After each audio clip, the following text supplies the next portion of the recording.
if you ever became a widow in life, you forsake colors. So you wouldn't wear the colors that you grew up with, what you had in a wardrobe or what you collected. I'm so happy, at least in so many families that I move around, even for my mother who's a widow now. She wears all these lovely patterns and colors because things have changed and people realize if you loved someone or if someone loved you, why on earth would they want you to be unhappy and take the colors and the textiles out of your life? You may feel your grief, but that doesn't mean you rid your wardrobe of color and, so I think that has changed. It just happened. I got married to my husband, and he was living in India. There were no plans, and I was very specific about getting married to somebody who was from India because I didn't want to move. But then you make plans and somebody laughs at you, so that's what happened. It's nice to be able to live and experience things outside of where you were born or raised. But when you move a lot, you lose your networks, you lose your friendships, you start all over again. And it's not easy at a certain age to make friendships or to expect out of your friendships. Like I would have had 10 years or 5 years with somebody else. I can't expect that with a new friend. So you miss those friendships.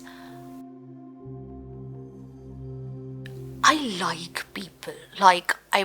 My husband is an introvert and I'm somewhere between an introvert and extrovert. I like people. I once remember I was walking down the street and then there was this man, like muscles and tattoos and like a beard, and he said hello to me and my husband's like, who's that? I'm like, he lives on the 6th floor. So he's like, how do you know him? I said, we met in the lift and I couldn't help but stare at his tattoos. And I said, I'm not making a pass at you, but those are wonderful. Then he showed me his tattoos and we got talking and the lift went to 6th floor and we'd always say hello to each other. So sometimes it was like that.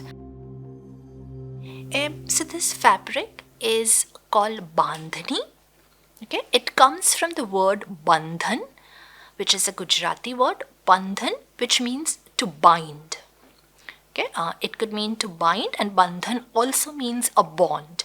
So this fabric and the technique behind it, that's really unique to the state that I come from, Gujarat. So what happens is you take a piece of fabric, you take a warp thread and you tie tiny portions of the fabric with the thread. You then dye the cloth and then you dry it and then you open up the threads.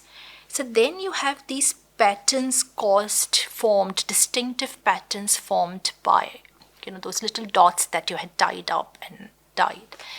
So that's the fabric I have. This particular one, what is done, because I had it a part of my wedding trousseau, so it's a little more ornate, but you could have it even more richer, for the lack of a better word.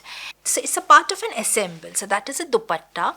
That is like a long, like a top, and then you could wear like a leggings in blue or red beneath it. So it's like a anarkali suit.